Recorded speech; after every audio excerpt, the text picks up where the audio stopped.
Hello everyone, હું આવી ગયો છું અમેરિકામાં અને અમેરિકામાં આજે અમે લોકો સરસ મજાની એક જગ્યાએ ફરવા જઈ રહ્યા છે અને એ ન્યુએમસેન યસ રાઈટ ઓસો ન્યુએમસાઇન જગ્યા છે અને બહુ જ મોટો હિલ સ્ટેશન આખા અમેરિકાનો ટોપ મોસ્ટ હિલ સ્ટેશન છે જેને કહેવાય છે વ્હાઇટ માઉન્ટેન.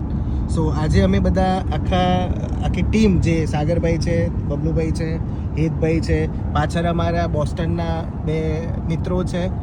હાય ગાઈઝ, કેમ છો?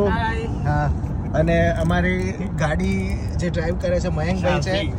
મયંકભાઈ અમને વ્હાઇટ માઉન્ટેન લઈ જાય છે અને સાગરભાઈ પણ આગળ બેઠેલા છે. સાગરભાઈ કેમ છો? જય ઉમિયા. જય ઉમિયા. તો આજે સરસ મજાની એક જગ્યાએ આજે વિઝિટ કરવાના છે અને આખા અમેરિકાનું ઊંચામાં ઊંચું હિલ સ્ટેશન વ્હાઇટ માઉન્ટેન. સો આગળ તમને આખો વિડીયો બતાવીશ. બબલુભાઈ, આપને શું કહેવું છે? Are you ready? I am ready. Ready ને? સો અમે જોવા જઈ રહ્યા છીએ. Okay. Okay, yeah, see you.